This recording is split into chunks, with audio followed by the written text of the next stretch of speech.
हूँ चेतना राजा और DC news India के साथ आप देख रहे हैं आज की खास खबर। दिल्ली के इंदिरा गांधी इंटरनेशनल एयरपोर्ट पर कस्टम अधिकारियों ने बड़ी कार्यवाही की है। उन्होंने एक विदेशी महिला यात्री के पास से सोने की बरामदगी की है। महिला यांगून से दिल्ली आई थी। उसे ग्रीन चैनल से बाहर निकलने की कोशिश करते समय रोका गया। महिला ने अपने अंडरगारमेंट्स में करीब 1 करोड़ रुपए की कीमत के सोने के 6 बिस्किट छिपा दिए थे। फिलहाल अधिकारियों ने सोना जब्त कर लिया है और महिला से पूछताछ जारी है।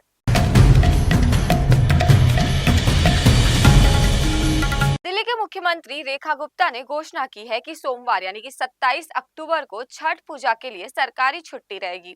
ये जानकारी सीएम कार्यालय ने एक विज्ञप्ति में दी है।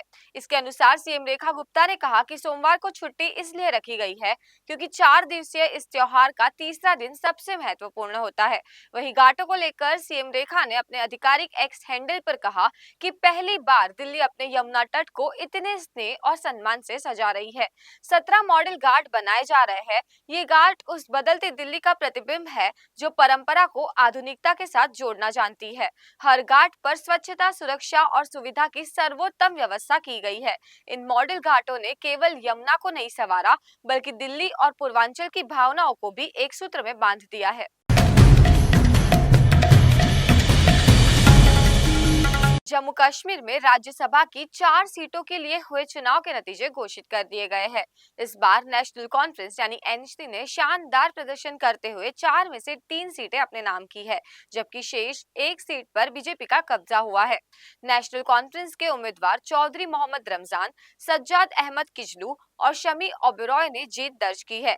बीजेपी के सत शर्मा ने चौथी सीट पर जीत हासिल की। उन्हें 32 वोट मिले। वहीं चौधरी मोहम्मद रमजान को 58 वोट प्राप्त हुए। 5 अगस्त 2019 को आर्टिकल 370 हटाए जाने के बाद और जम्मू कश्मीर राज्य को 2 केंद्र शासित प्रदेशों में बांटने के बाद से ये जम्मू कश्मीर से पहला राज्यसभा चुनाव है।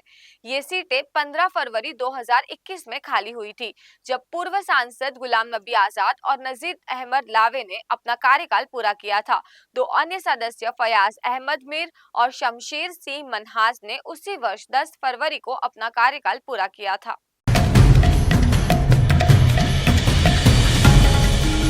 बिहार के बाद चुनाव आयोग अब पश्चिम बंगाल में 1 नवंबर से मतदाता सूचियों का विशेष गहन पुनरीक्षण यानी कि एसआईआर लागू कर सकता है।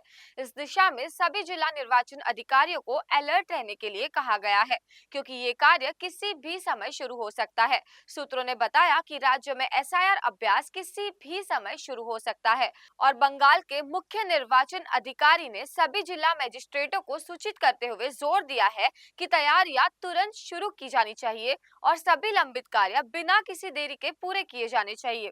आगामी विधानसभा चुनाव से पहले ईसीआई द्वारा बिहार में एसआईआर अभ्यास किया गया था, जिसके परिणाम स्वरूप मृत्यु, अवैध प्रवासियों के शामिल होने और डुप्लीकेट वोटर आईडी कार्ड के कारण 69 लाख मतदाताओं को मतदाता की सूची से हटा दिया गया था। इन हटाए जाने के बाद बिहार में कुल मतदाताओं की संख्या 7.43 करोड़ हो गई थी।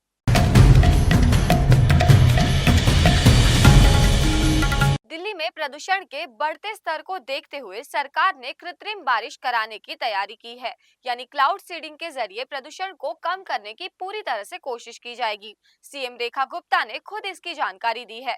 दरअसल सीपीसीबी के अनुसार अक्षरधाम और आसपास के इलाकों में वायु गुणवत्ता सूचकांक AQI 403 दर्ज किया गया है, जो कि काफी गंभीर श्रेणी में आता है।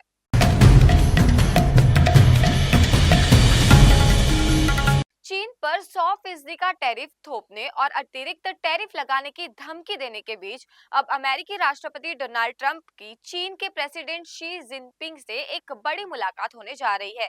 ये मीटिंग दक्षिण कोरिया में होगी, जिस पर पूरी दुनिया की नजरें हैं। चीन के विदेश मंत्रालय की ओर से शुक्रवार को मिली जानकारी के अनुसार चीन के राष्ट्रपति शी जिनपिंग एशिया प्रशांत आर्थिक सहयोग शिखर सम्मेलन में भाग लेने के लिए 30 अक्टूबर से 1 नवंबर तक दक्षिण कोरिया का दौरा करेंगे। पाकिस्तान को लेकर अफगानिस्तान भी अब भारत की राह पर चल पड़ा है।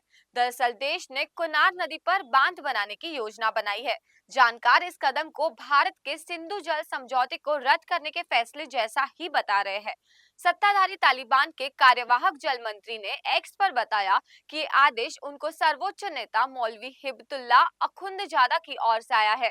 मंत्री मुल्ला अब्दुल लतीफ मंसूर ने अपनी पोस्ट में कहा कि अफगानों को अपने पानी के प्रबंधन का अधिकार है और निर्माण विदेशी के बजाय घरेलू कंपनियों द्वारा किया जाएगा।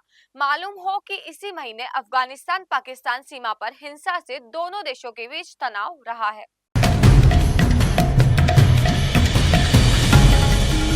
भारत ने संयुक्त राष्ट्र में पाकिस्तान को कड़ी फटकार लगाते हुए कहा कि पाकिस्तान अवैध रूप से कब्जे वाले क्षेत्रों में मानवाधिकार उल्लंघनों को रोकना चाहिए। भारत ने कहा कि आतंकवाद के मामले में पाकिस्तान ने हमेशा दोहरा रवैया अपनाया है।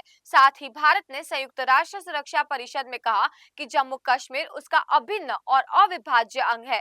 पार्वतानेनी हरीश ने वसुधैव कुटुंबकम के प्रति भारत की प्रतिबद्धता, विश्व को एक परिवार के रूप में देखने तथा सभी के लिए न्याय, सम्मान और समृद्धि की वकालत पर भी जोर दिया।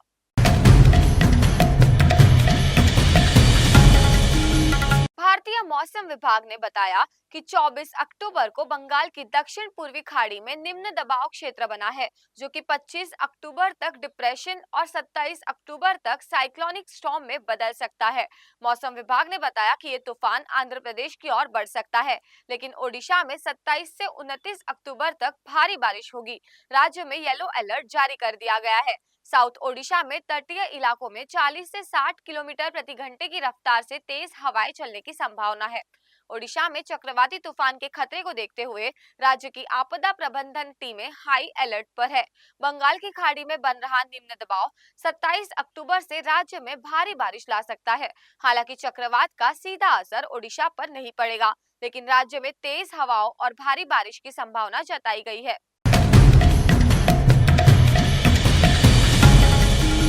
कुशीनगर के जिंदा छपरा गांव में लक्ष्मी विसर्जन के बाद धार्मिक झंडा उखाड़ने को लेकर विवाद हो गया। आयोजन समिति ने युवाओं ने कार्यवाही की मांग को लेकर धरना दिया, जिसे थानाध्यक्ष ने शांत कराया। बाद में युवाओं पर लाठी डंडों से भी हमला किया गया, जिसके बाद लोगों ने सड़क जाम कर दी। पुलिस ने फिलहाल तो तहरीर के आधार पर कार्यवाही का आश्वासन दिया है।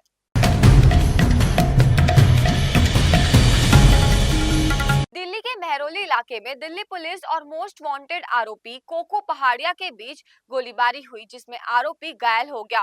पुलिस टीम ने आरोपी पर भागने के प्रयास में गोली चलाई, जिसके जवाब में पुलिस ने भी फायरिंग की। इस मुठभेड़ में 2 पुलिसकर्मियों की बुलेट प्रूफ जैकेट पर गोलियां लगी, जबकि एक कांस्टेबल का हाथ जख्मी हो गया। पहाड़िया को गोली लगने के बाद काबू कर लिया गया और उसे तुरंत इलाज के लिए अस्पताल ले जाया गया। फिलहाल उसकी हालत स्थिर बताई जा रही है। आपको बता दूं कि वो हथियारों की तस्करी सहित कई मामलों में वांटेड था। तो ये थी अब तक की खास खबर। ऐसी देश दुनिया की खबरों के लिए देखते रहे DC न्यूज इंडिया।